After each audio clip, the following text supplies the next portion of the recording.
Right. Thanks again, everybody, for joining in for another Zoom podcast. This time I'm with Jamie Stanley, who records under the name of Mailman. I do. Hi, how you doing? I'm all right, mate. How you doing? All right, yeah, not too bad. Getting through these crazy times, doing Yes. doing what Yeah. I can to get by, and all that stuff. Yeah. Yeah. Yeah. Okay. Well, do you want to start off by saying about your name, Mailman? So it was just a song by Soundgarden. I'm a big fan of Soundgarden, the band. American grungy band. And I was just looking for a name really, and that song I love, and the name just kind of leapt out at me. That's it really. I should Mm, probably come up with a better story for that, shouldn't I? But okay. That's fair but that's play. it. I mean, you could Yeah. read into other things. You could say I'm delivering the mail. I'm delivering messages. Or Ah, something pretentious like that. But it's not. It's just a song. So okay. that was the Fair enough. reason. Yeah, yeah, Fair enough. that was it. So how did you come to sort of getting into playing music then? And I mean, I'm assuming you guitarist, are you, or I'm a guitarist and vocalist mainly. I play piano and I produce as well. So I do everything in the studio myself. So I guess I'm a multi instrumentalist. But I've just always done it. Music's just been my life for as long as I can remember. I grew up in quite a musical household, I guess, with regards to having music around and on all the time. mm, If you really want someone to blame, it's Buddy Holly and Shawaddy Waddy. It's okay, literally Buddy Holly and Shawaddy Waddy were the things that I remember most from my childhood.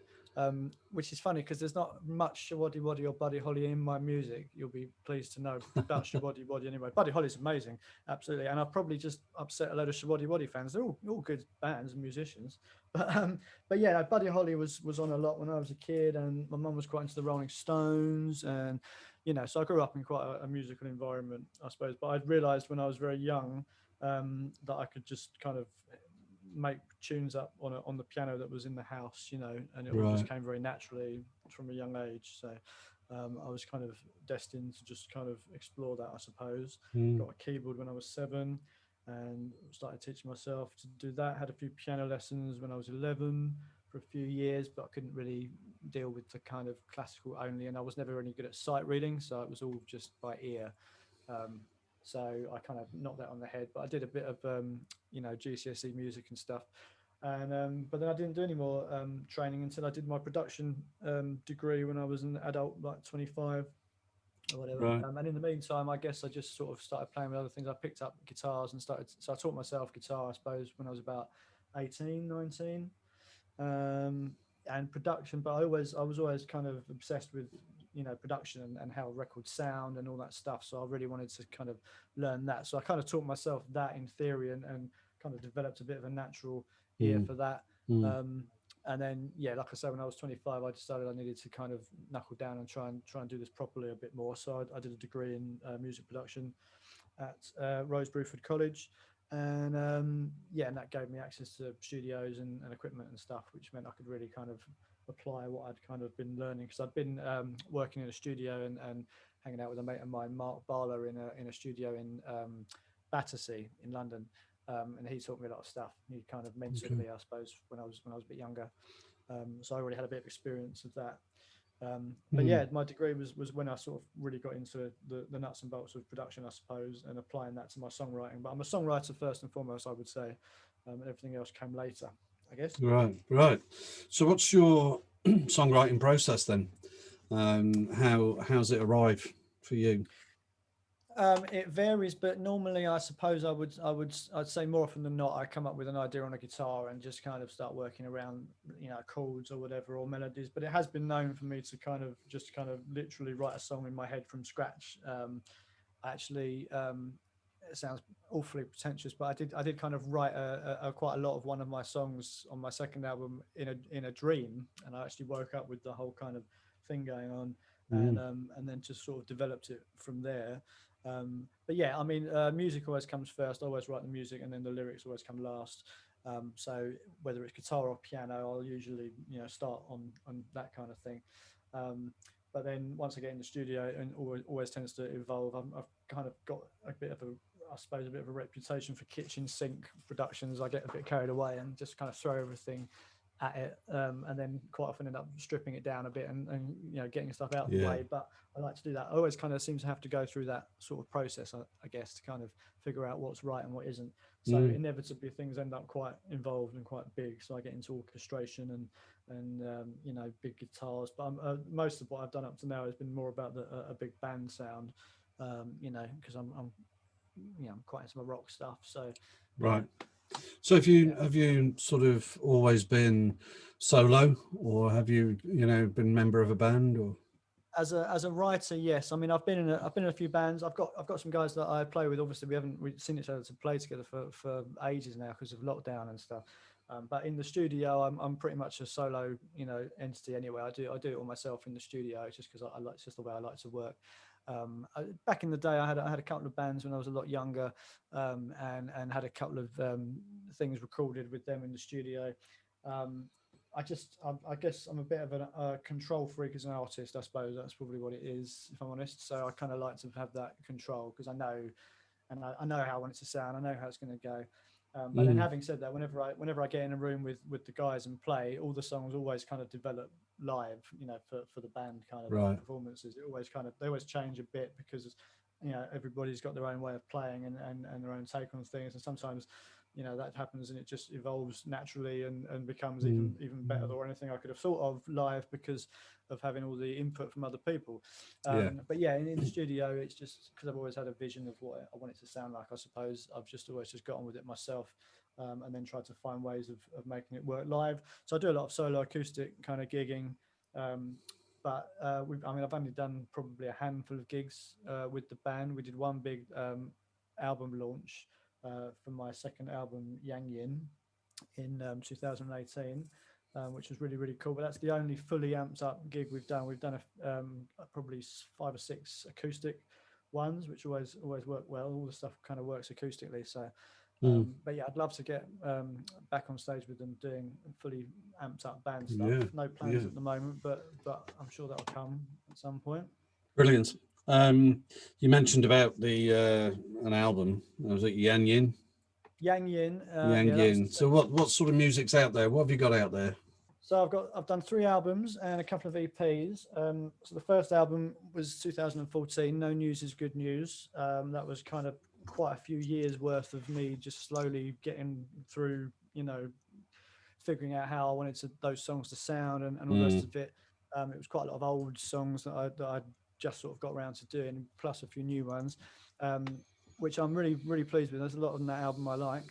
And then the second album, I decided because I've always been quite drawn to, I've been drawn to kind of slightly proggy stuff like Floyd and you know things like that. Yeah. But I grew up with pop music, you know, so I've hugely been into 80s and pop music, and then in the 90s I got into kind of much more rock, kind of grungy stuff. So there's always been a big mismatch. So with the second album, I wanted to kind of try and cover all bases. So I basically did a double album, and the whole idea was, you know, yin and yang, yang yin, yin yang, and so it doesn't matter which way round you listen to it. One side's, you know, more light with a bit of dark in it, and then one side's more dark with a bit of light in it, and ostensibly the light can be interpreted as more poppy, I guess, and more commercial, and the darker stuff can be considered more cerebral, maybe a bit more proggy or whatever. So that Okay. was the whole idea behind Yang Yin. Um, so yeah, that kept me busy. So that kept me busy for quite a couple, 2 or 3 years doing that. Um, so yeah, but then I've got a third album, Season 3, which came out in December, and the Yes. whole idea of that was that I wanted to kind of do something completely different. So having done a double album, which had a bit of a concept to it, which was the whole yin and yang. I just and of course everyone's always saying that the album is dead, you know, and it's all about Spotify and it's all about, you know, impact and all that stuff, especially in pop music. And I've always kind of been rallying against that because, you know, an album is an art form in itself. You know, the art of writing an album is important and shouldn't be lost just Mm. because of tech and you know different kind of, you know, eras. But it's really hard to kind of, you know, sell the album in this day and age, and with no one paying for music and just everybody streaming and everybody's, you know, everybody fighting for everyone's attention all the time. So I decided, how could I sort of try and do both? So I decided I was going to do an album of singles, basically. So that was what season 3 was. I'd set myself the project of doing a single a month in 2019. Um, and the idea being that everyone would be a single and I'd release it individually, so it would have to have impact and not be too long, and be kind of with an ear on radio and streaming and all that stuff. And yeah, it was cool. It was quite stressful, because when I decided I was going to do that, I had like 4 tracks finished. So I had the first 4 months sort of ready to go, but the rest were all kind of skeleton mixes, or hadn't even started, or some of them I had barely written.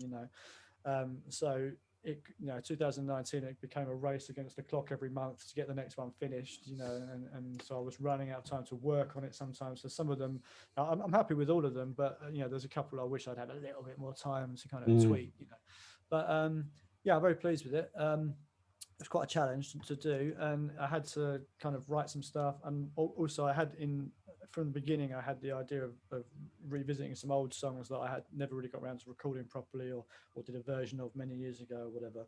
So there's 4 tracks on the album that are old songs, 2 of which I never got around to recording, and 2 which I've revisited, which I'll talk about if that's okay, because a couple of them are quite interesting. One of them, a song called Sunshine Heart. It's a kind of a summery, happy, kind of up poppy song, probably the most poppy thing on the album. But I really wanted to do a decent version of it, because I did a version a few years ago which I wasn't fully happy with when I was at uni. But it's evolved over a long time. It's probably about 15, 20, probably even 20 years old, that song. And I wrote it back in the day, radio station XFM, which is now Radio X. The breakfast show guy, Christian O'Connell, did this thing where he was determined they were going to write the perfect summer anthem. So he got all his listeners, to kind of like have a go and send in their ideas and send in their lyrics and stuff. And I had this like song with no lyrics, which had quite a summery vibe to it. So I thought, oh, that's a good idea. I'll get involved with that. So that was what kind of motivated me to do it. So I sorted out the lyrics, and I tried to do the thing that I was trying to sense it in. And they weren't interested. They actually said on the radio that it was some of the entries that were coming in were a bit too clever, and they wanted something a bit more kind of laddie, I suppose. It was that kind of lad culture kind of thing. They wanted it to be a bit more boozy and kind of whatever. But I didn't really care, because having written it, I was kind of like, now I was finally turned that into something. I was happy with it. Anyway, I played it to a mate of mine, Colin Farley, who's a brilliant musician. He also happens to be the original bass player in the Cutting Crew, Died in Your Arms Tonight and all that. He's got his own little studio. I played him this song, and he was like, wait, Stan, play that again. What's that? He's like, that's your hit, Stan. He said, that's your hit. And I said, oh, do you think so, mate? All right, yeah. You should record that, mate. I was like, yeah, all right. So, and then I'd never really got around to it. So a few years later, I finally got around to it. And in the meantime, one day I remember he sent me a version of it, and he said, Stan, I hope you don't mind. I've got involved with this song because I really like it, and I've done an outro. And he'd written this whole orchestral outro for the song with horns and strings and stuff, and it was just amazing. And I was just like, bloody hell, Colin, that's like you've taken this somewhere else. It was so good. I was so happy. I was like, right, I definitely am going to get around to recording this. So we did a version of it. I had a band with him for a while. When I was at uni about 10, 12 years ago, and did a version, was kind of happy with it, but it was never quite right. It was on an EP we did. So for this album, basically for season 3, to cut a long story short, I decided to do it properly. So I got involved with that. And one more thing about that song that's important, Colin's got his mates with a guy called Clem Catini, who's a good friend of his. And Clem Catini, if you look him up, is like a legendary session drummer who has played on over 40 number ones. He's played on I'm sure there's a couple of Bowie songs that he's on. If you look him up anyway, he's a legend in the industry. He's about 80 now, but he happened to be the guy that played drums on the original version that I did at uni, because Colin asked him to. So he came in. So when I decided I was going to do it properly for season 3, I was determined I was going to keep that recording and keep him on the track, because obviously he's a legend and he played such a brilliant part for the drum section. So so I had to kind of like dig out all the old files and find the drums, and luckily I still had them, and they still they were recorded well enough for me to work with.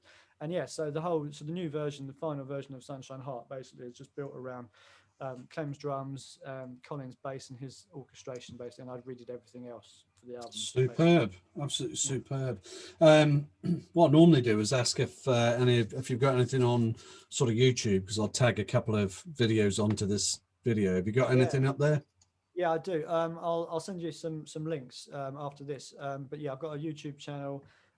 It's got a couple of things on there. One of them's unfortunately I've got unfortunately because it dates, but I've got a Christmas record which I had out in December, and there's a video for that which is quite funny. I'm quite proud of a friend, a guy called Zach Muller, did an animated video of it for me. So that's on there, but it's very Christmassy, so it's not quite the time of year. But also I did a video in lockdown for a song called Caitlin, which is a song about my little girl who's 1, and it was just written in lockdown. It was kind of the most recent thing, and that's one of the bonus tracks on season 3 because I had 12 singles from 2019, but I hadn't actually put it out as an album. I was always going to add bonus tracks, to bulk it out and give it some new kind of content for releasing it as an album. But then COVID happened. So it was like, oh, wow, that's like, by the time I get around to actually doing this, it'll be like 2 years since the singles came out. But I managed to kind of just think, well, the bonus tracks aren't singles. So that whole element of the album doesn't apply. And it's literally, 2019 finished there. COVID happened here. Everything else happened. And I really wanted to get it out before the end of 2020. 2020 is like, will go down in history as just just such a mental year.